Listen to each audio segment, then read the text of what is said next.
Hi, everyone. Okay, so let's see. I'm just going to share my iPad screen. There we go.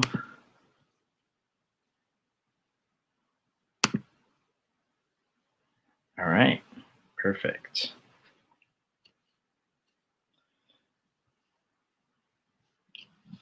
So, welcome. Let's wait a couple more minutes before we begin, just to kind of see who's going to join us. Can everybody hear me fine? I'm going to assume you can. Fabulous.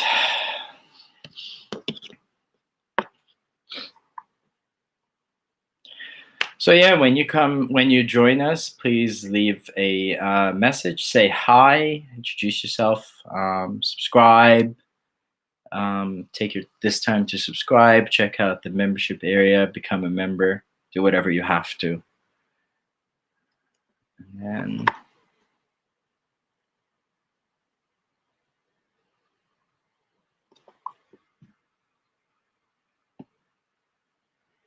there we go.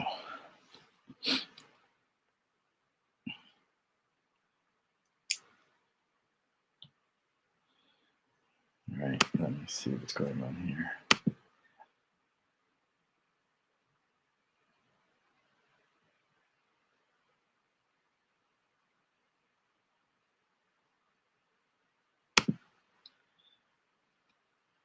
All right. I think we can get started in a couple of minutes. Right now, we'll just kind of wait to see who else is going to join. I've been sort of drumming you guys up about this live stream for a little bit over a week, and we even had a sorry, I think I'm about to sneeze. Whew, thank you. So we even had a vote, and I put to vote what you guys wanted me to focus on in this live stream, and many of you voted for market failure. So in this live stream, I'm going to be talking about market failure due to externalities. I'll also talk about merit goods, public goods, demerit goods, and common pool resources. So externalities, merit goods, public goods, demerit goods, and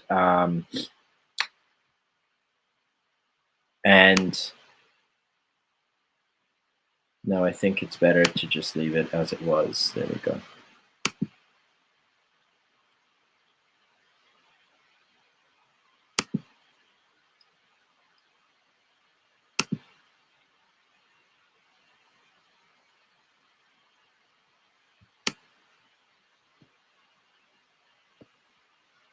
All right.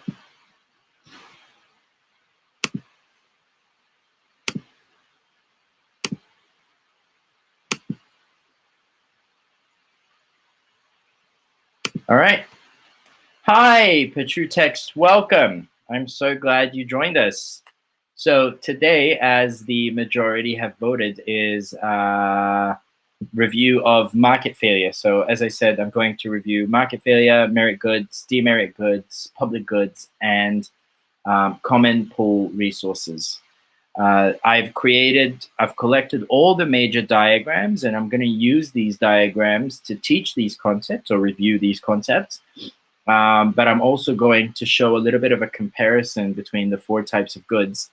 I'm not going to be doing HL stuff in this live stream. So this live stream is for both SL and HL. So there will be a separate live stream, hopefully soon, to review market failure due to market power and other sorts of HL topics in the market failure unit. So let's Petrutext, how are you going? Are your mock exams coming up soon? We can wait a bit more until we see how many people join us. I mean, I wanted to.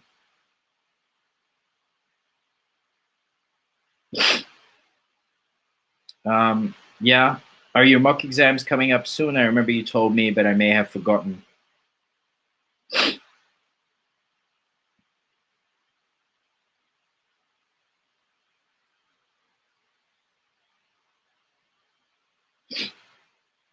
Okay, starting in 1 month, and obviously it's going to cover parts from micro, so you'll find this a little bit useful. How well do you remember? How well do you remember market failure? Do you remember these topics, or?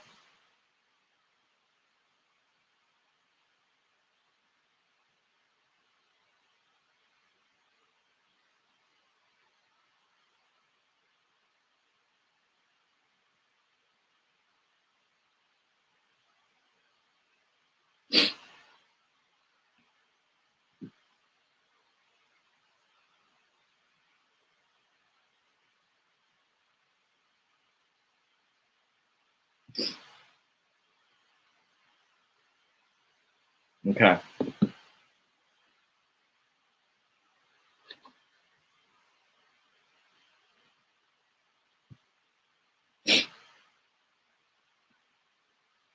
Okay, 7.5. That's not bad. That's not bad. Now, Petrutex, I remember you were an HL student, correct? So there are HL topics in market failure that I'm not going to review today, but I will hopefully review sometime in the next couple of weeks. So today the focus will be SL, so like topics like externalities, merit goods, demerit goods, common pool resources, public goods. That's sort of what I'm going to focus on today, which is also what my last few videos have been focused on as well.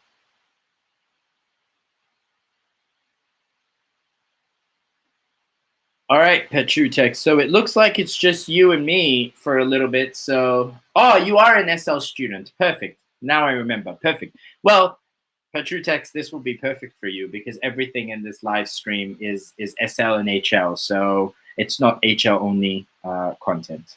So that's perfect. Yeah, absolutely. All right. So Petrutex, it looks like it's just you and me. Now, Petrutex, I'd like to remind you that starting the next live stream, so with this live stream, I am allowing comments to subscribers, but starting the next live stream, comments will be for my channel members.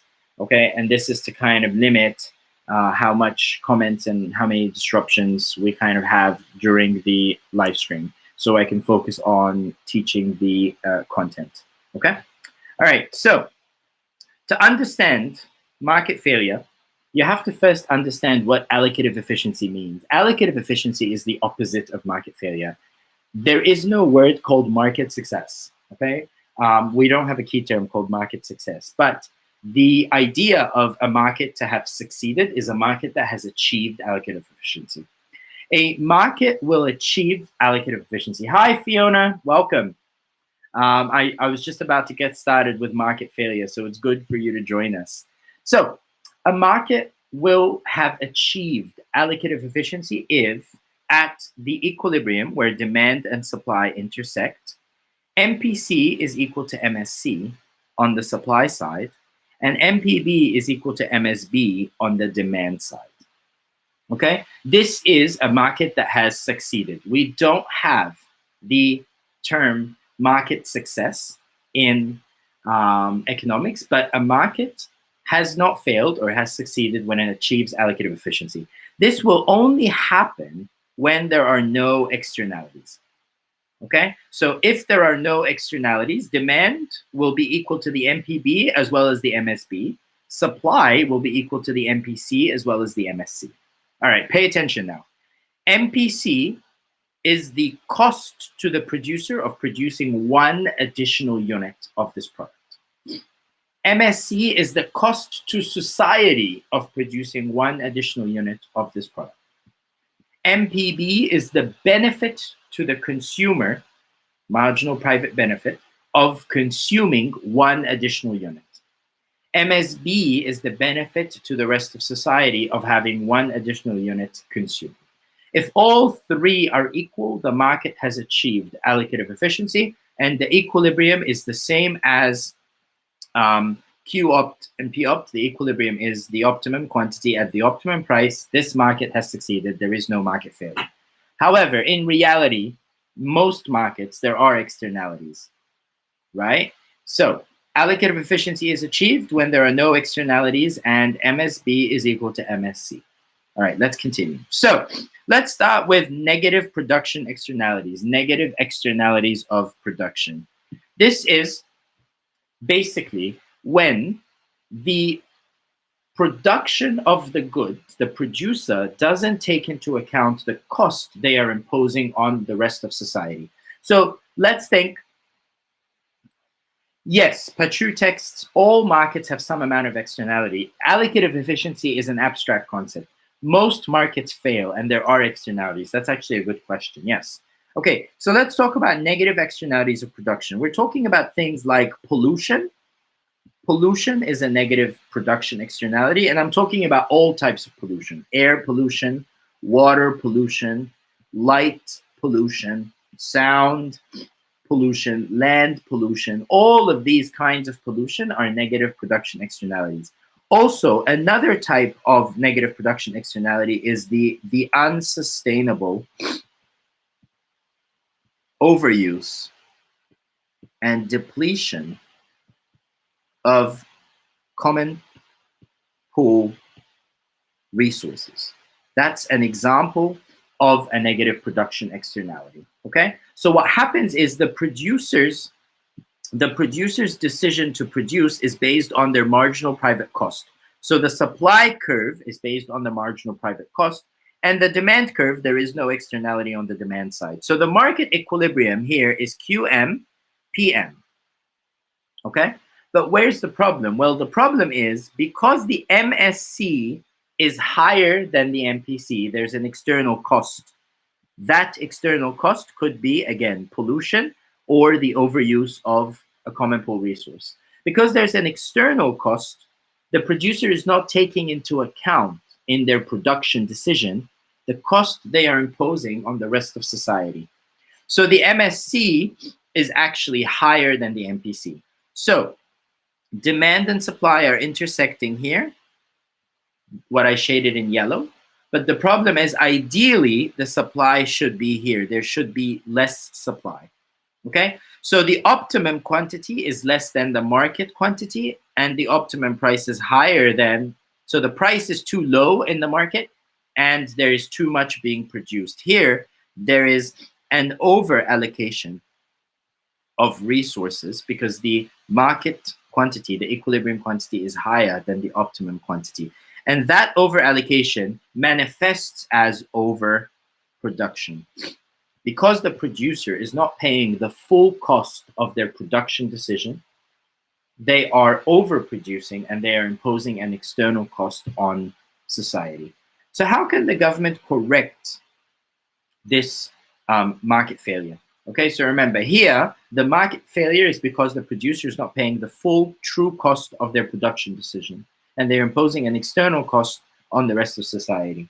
That external cost is taking the form of either some sort of pollution or some sort of unsustainable overuse of a common pool resource. I'll talk about common pool resources more in a little bit.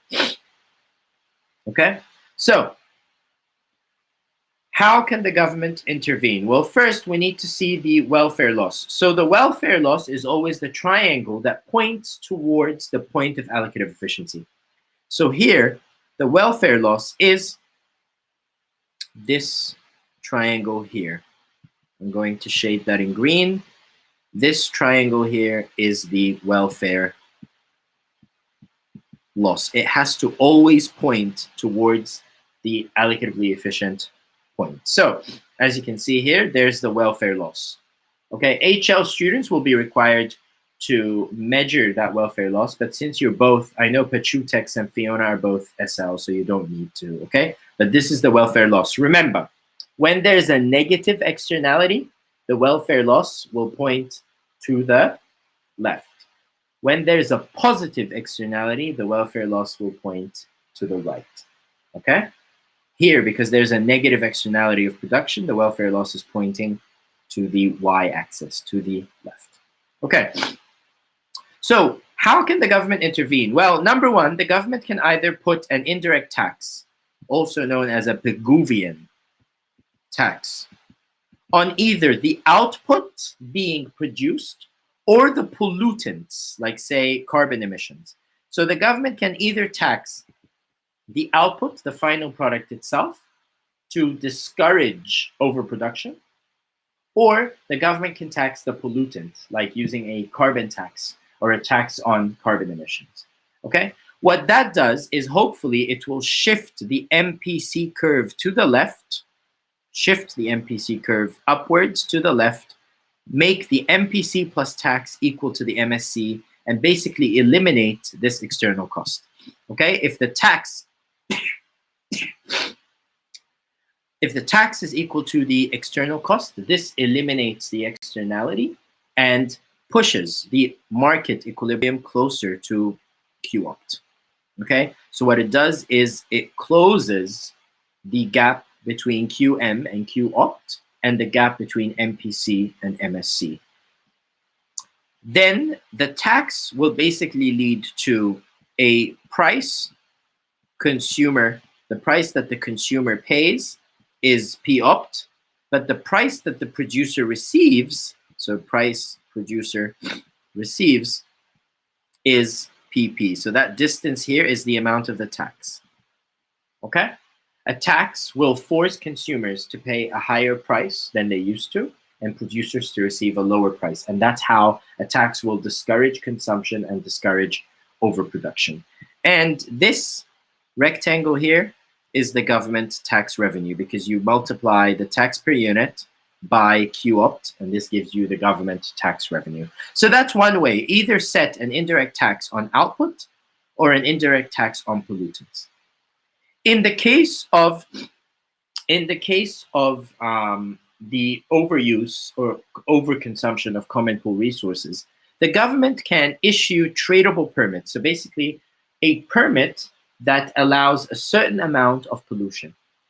Okay? And this is a fixed, so this is a market for tradable permits. That's another solution to the Pigouvian tax. Sorry, an alternative solution to the Pigouvian tax. The government can issue tradable permits. And basically, if firms need to buy more permits to pollute more, they have to spend more money. Okay? So an increase in demand for the tradable permits will raise the price of the permit. And what that does is it forces the producers to pay for their pollution, the true cost of their pollution. So tradable permits is another thing that the government can do. The last thing the government can do is use regulations, okay, government regulations and legislation to correct negative production externalities and to promote the sustainable use of common pool resources. Regulations will have the same effect. What they will do is they raise the cost of production. So remember, regulations raise the cost of production, the private cost of the producer, MPC, and push supply curve, which is the MPC curve, supply curve closer to MSC. So the same effect. Okay, they increase the cost of production for the producers and they promote the sustainable use of common pool resources. Okay, now before I move on to negative consumption externalities, I'm going to talk about common pool resources for a second. So, common pool resources are natural resources that are non-excludable, which means it is very difficult to exclude people from benefiting from that resource, but they are rivalrous, which means one person's consumption actually leaves less for other people, okay? So non-excludable means it's practically impossible or very difficult to exclude people from benefiting, and rivalrous means one person's consumption leaves less for others. Because of this, these two characteristics, when you combine them together, they give you a problem called the tragedy of the commons. So what are examples of common pool resources? Like forests. Forests are, yes, Alex, common pool resources and common access resources are the same thing. Okay, that's a good question. They're exactly the same thing. They're just two different terms for the same thing. However, in the syllabus, they're actually called common pool resources. But yes, they are the same as common access resources, Alex. Does that answer your question? Awesome. So common pool resources or common access resources are things like forests. What's the corresponding tragedy of the commons when it comes to forests? The problem of deforestation. So each common pool resource has a corresponding tragedy of the commons. Fish stock in the ocean. Fish stock in the ocean is a common pool resource. What's the corresponding tragedy? Overfishing is the corresponding tragedy.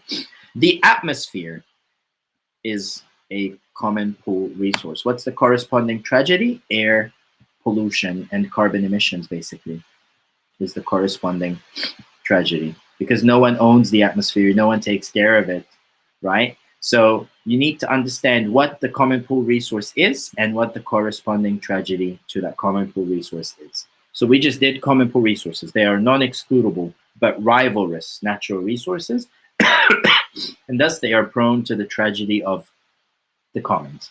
All right, so I just finished negative production externalities. Hooray! All right, let's move on to negative consumption externalities. Guys, if you like these sessions, I'm going to be having one every week, unless there's a family emergency, and I will post in the communities tab. I'll write a post if I can't attend during a certain week. But every week around the same time, I'm going to have a review session. Please, I encourage you to subscribe, like, share those videos, make a donation, buy me a coffee to support the channel.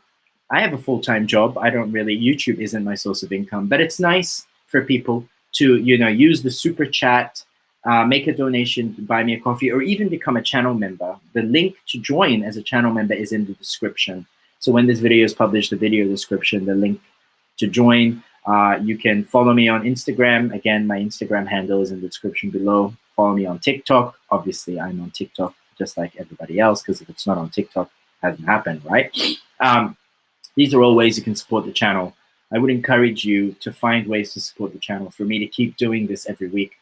This gives me an incentive and it motivates me to keep delivering the content that you guys want. All right, negative consumption externalities. So when it comes to negative consumption externalities, right, a person's consumption decision, not production decision. Remember, negative production externalities, the producer's production decision imposes an external cost on the rest of society. When it comes to negative consumption externalities, a consumer's consumption decision generates an external cost or imposes an external cost on the rest of society. Okay? This is in the case of demerit goods. I know that some textbooks say that demerit goods has to do with all negative externalities of consumption, negative externalities, but in my brain and my background in economics, demerit goods are the goods where there are negative consumption externalities. Demerit goods are basically goods where, when consumed by the individual consumer, these goods impose an external cost on the rest of society. So what happens is, because of this external cost, the consumer's benefit, MPB, is higher than the MSB. The benefit to society, MSB, is lower than the benefit to the consumer. Why? Because of the external cost. So you can see here, the supply curve is S equals MPC, MSC, and the demand curve is MPB. So this is the market equilibrium, QM and PM. However, because of the external cost, the MSB is lower. So ideally, what is the allocatively efficient equilibrium is actually this one here, Q opt and P opt. So now, basically, the market here, QM is greater than Q opt, which means there is an over allocation of resources. And this over allocation, because it's a negative consumption externality, takes the form of overconsumption. There's an overconsumption of this demerit good because consumers are not paying the true cost. They're not paying the true cost of the harm or the true cost of their consumption decision. Okay, so now you have a welfare loss. Remember, when you have a welfare loss, in the case of a negative externality, the triangle will point to the left. So the welfare loss is actually this triangle here. Maybe it will help if I shade it in a different color. This is the welfare loss right here, the blue triangle. Okay, fabulous. So Again, this diagram shows the welfare loss. Okay? Let's move on. So how can the government intervene? Well, the government can either impose an indirect tax. This is a market-based solution. The indirect tax will actually shift the supply curve. Even though the split is on the demand curve, the indirect tax will shift the supply curve upwards to the left. And thus, if the tax is equal to the external cost, it will eliminate the external cost. Okay? So you have a new MPC plus tax curve along with the old demand curve. Now, the equilibrium quantity is Q opt. The consumer pays this price, PC, but the producer receives PP. Producer receives PP. Okay? The difference between the two prices is the tax per unit, and this rectangle here that I'm going to shade in yellow is the total government tax revenue. Even though the split is on the demand side, okay, because this is a negative consumption externality, one way to tackle it is to impose a Pigouvian or an indirect tax which will shift the supply and bring the equilibrium quantity closer to or at Q opt. If the tax is equal to the external cost, it will eliminate the externality completely and the market will achieve allocative efficiency. However, this is based on the assumption that the external cost has actually been properly measured. Okay? This is a very abstract concept. At the end of the day, how can you truly measure the size of the externality? But ideally, in theory, the tax should equal the external cost and thus eliminate the externality. So this is a market-based solution. The government can also tackle demand using regulations and advertising, negative advertising. The government is trying to actually discourage consumption. Okay? If the government uses regulations to like monitor or not monitor, to control who consumes this product, like having a minimum age for smoking and drinking, for example, right? Lots of demerit goods, there's a minimum legal age before you can legally consume them, okay? What this does is it actually decreases demand. So it shifts the demand from MPB, from D1 to D2, which is the MSB curve after the demand decreases. What it does is it brings the market to the allocatively efficient equilibrium here, P opt and Q opt. This is in the case of demerit goods. So you'll notice negative production externalities, I talked about common pool resources. Negative consumption externalities, I talked about demerit goods. Okay? All right, let's see. Let's move on to positive externalities. Okay, any questions about negative production externalities or negative consumption externalities or common pool resources or demerit goods before I move on? I'm going to pause, take a sip of water to see if you have any questions. If you don't have a question, you can just send me a thumbs up or, no questions.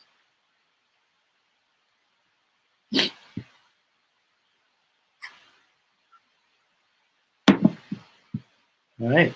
I don't think there are questions. I know there's a delay, so I will pause. All right. Maybe there are no questions. Okay, so let's move on. Positive production externalities, positive externalities of production. This doesn't have a fancy key term attached to it, okay? Merit goods don't apply here, okay? You know how common pool resources apply to negative production externalities, while demerit goods apply to negative consumption externalities. Positive production externalities don't have a fancy key term, but basically, it is when a production decision, okay, generates external benefits for the rest of society. My favorite example is any business that is involved in planting trees. So I always give this example because I think it's a really good. So Christmas tree farmer. This Christmas tree farmer, by the way, isn't trying to save the world. All they're doing is they're planting Christmas trees so that around Christmas season, they'll chop them up and sell them so that people can put them in their homes and decorate them. However, anybody that plants trees is actually helping with what we call reforestation efforts and what we call I can't spell efforts, dear Lord. Efforts. And carbon sequestration, which is basically what trees do. If you're a biology student, I got an A in biology, by the way. So I'm just, not like bragging or anything. I was really smart at high school. I'm still really smart. But anyway, let's move on. So carbon sequestration. When anybody plants trees, what that does is it captures carbon dioxide from the atmosphere and produces oxygen, the opposite of what we do, right? When we breathe, we capture oxygen as humans and produce carbon dioxide. Trees are really great. They're the lungs of the earth, right? So this farmer, he's not trying to save the world. He's literally just trying to make a living, right? But by planting trees, what he's doing is he's imposing an external benefit. His production decision is benefiting the rest of society, okay? So this makes the MSC lower than the MPC. MSC is actually lower than the MPC because you subtract the external benefits and you have a lower MSC. However, what's the market supply? Well, the market supply is MPC and the demand curve, which is MPB and MSB. You have QM is the market equilibrium and PM is the market price, okay? However, ideally, to achieve allocative efficiency, the market should be producing Q-opt at P-opt, okay? So there is what we call an under allocation of resources. There's a problem. It manifests as under production. We would like this farmer to actually produce more, but they probably can't afford to produce more because they have a limited budget, right? Ideally, we want more people to plant trees, but not enough people are planting trees. There's a problem of under production, okay? Or under allocation of resources. So how, the welfare loss. Now remember, in the case of positive externalities, the welfare loss will point to the right. In the case of negative externalities, it will point to the left. So the welfare loss is this triangle here. Several students think that the welfare loss is this triangle here that I shaded in yellow. I'll shade two triangles. The welfare loss is actually not this yellow triangle, it's the green triangle. Okay, even though they're the same area or size, in the case of a positive externality, the welfare loss will point to the right. Okay, so this is the welfare loss, and the vertical distance is the external benefits. Okay, QM is less than Q-opt. There's an under allocation of resources. So how can the government help? Well, the government can either directly provide this good or service. So the government can either directly plant trees or grant a subsidy to producers. Okay, both of these, if the subsidy is exactly equal to the external benefit, it will eliminate the externality. It will bring QM closer to Q-opt, and it will lower the price from PM to P-opt. Direct provision has the same effect, okay?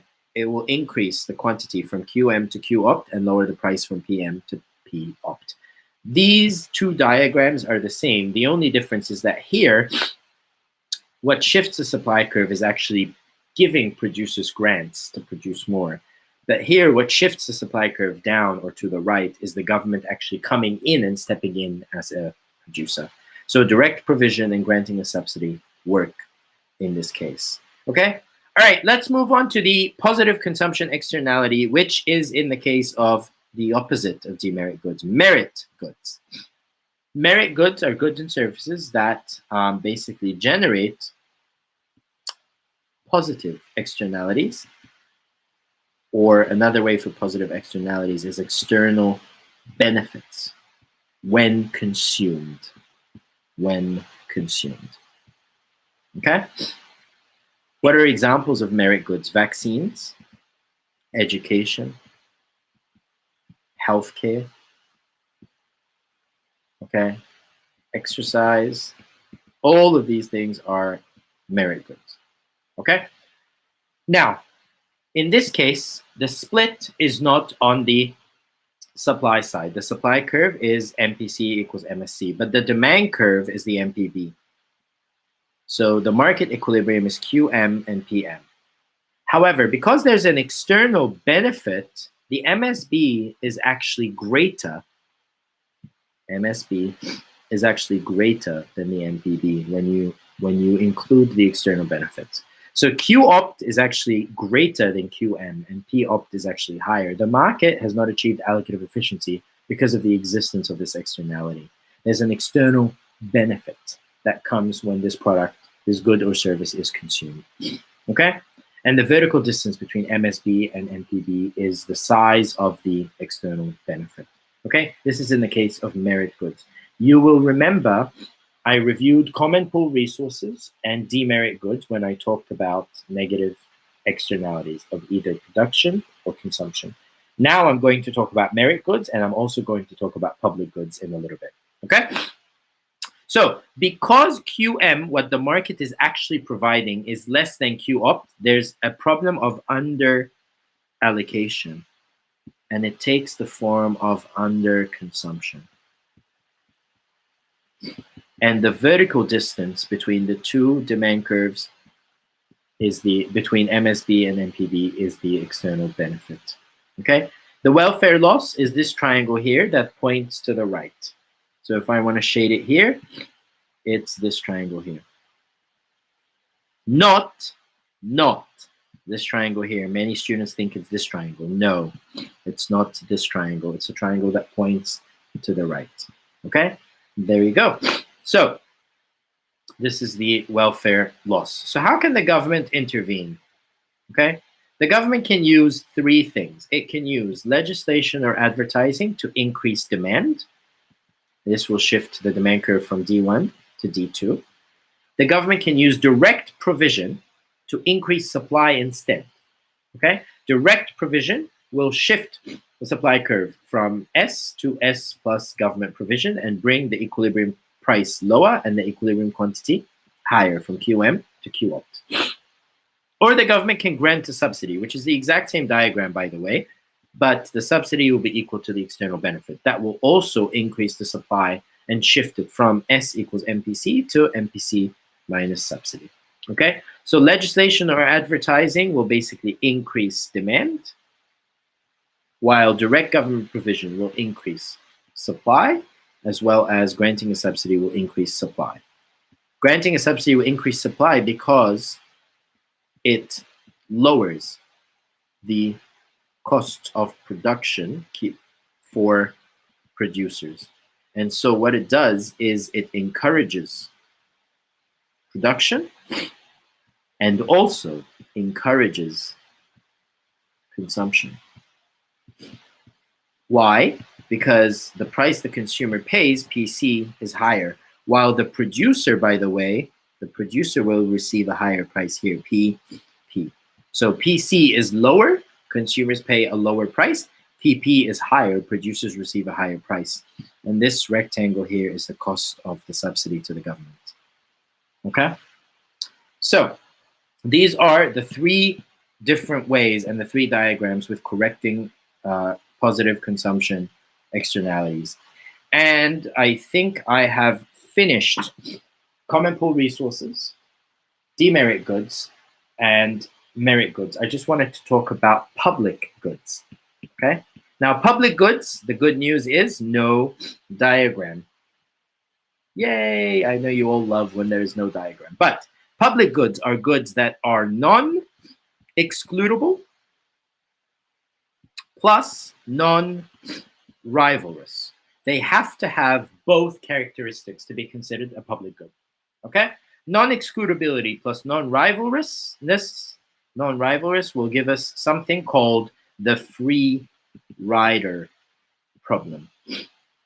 So remember, non-excludable plus rivalrous will create a tragedy of the commons, while non-excludable plus non-rivalrous will create a free rider problem.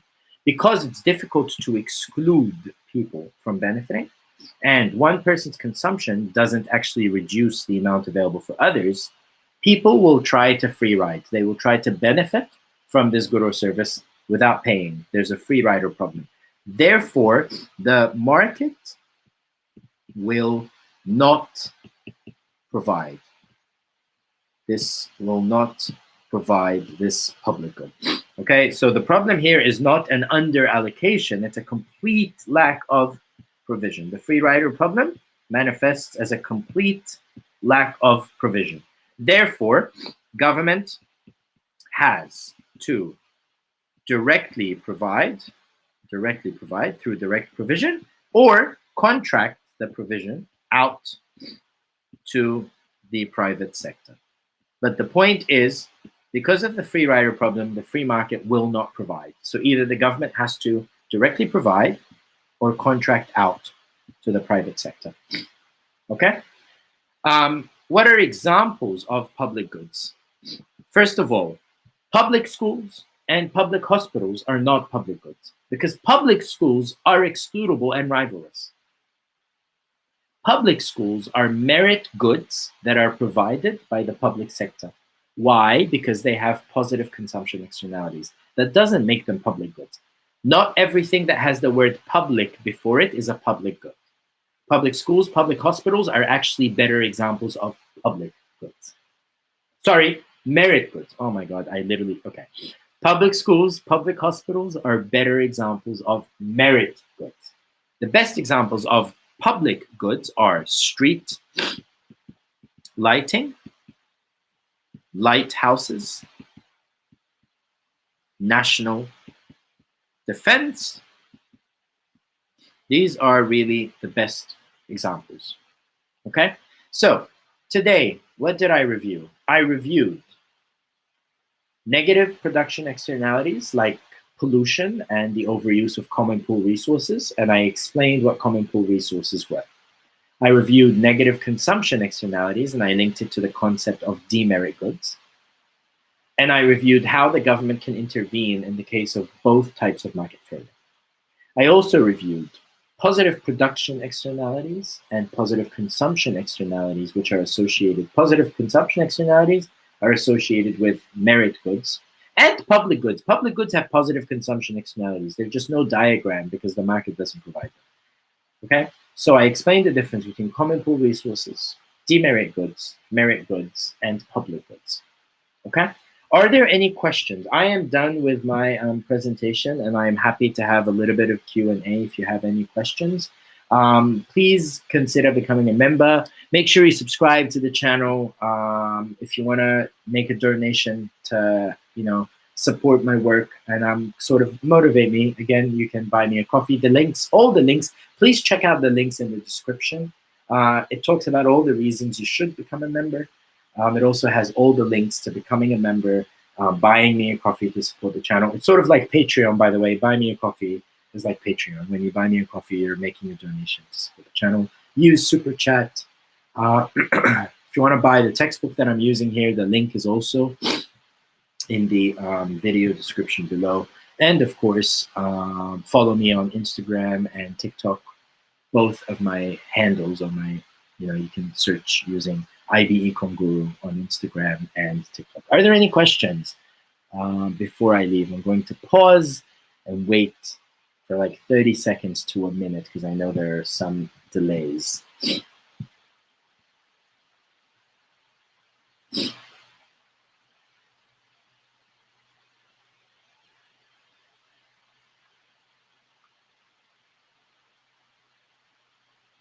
All right, it looks like there aren't any questions. Fiona? Oh yeah, Fiona. Fiona, you don't need to apologize. Tell me, what is your question?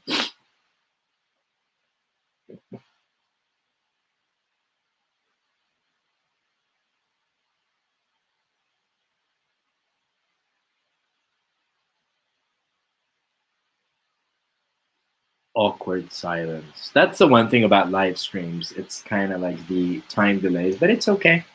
I'll just try to fill in the silence by saying random stuff. Okay, Fiona just says, if there's an over allocation of resources, that's a negative thing.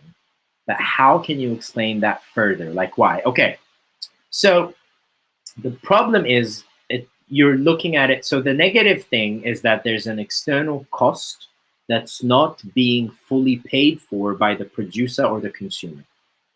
Okay, so what that results, the over allocation is actually the result or the consequence of the existence of a negative externality that no one's paying for.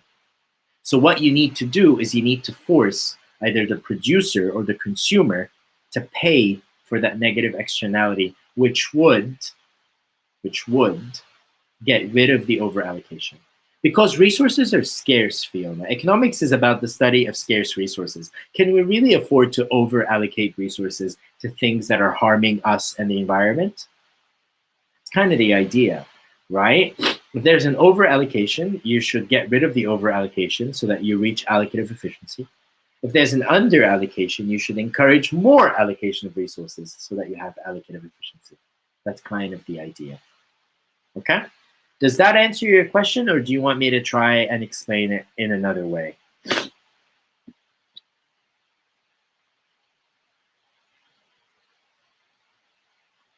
The overallocation in itself, Fiona, is the consequence of there being a negative externality that no one is paying for. If it's a negative production externality, then there's an externality that the producer should be paying for, but they're not. If there's a negative consumption externality, then there's an externality that the consumer should be paying for, but they're not. Okay? All right, Fiona, any other questions? I think it's just you and I right now. I think Pachu texts and Alex left.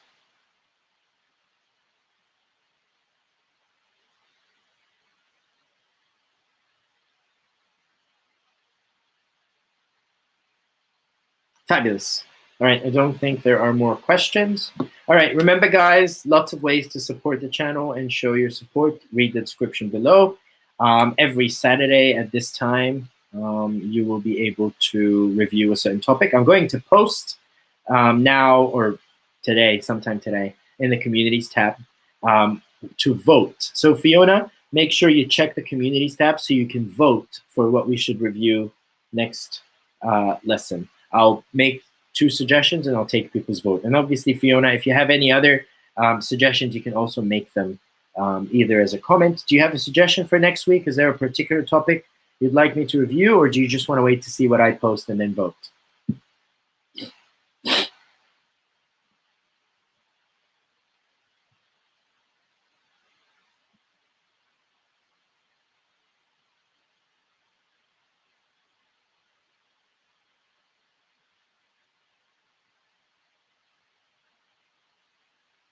All right, cool. Thank you, Fiona. Have a great weekend, everybody. Thank you for joining, and hopefully I will see you next week.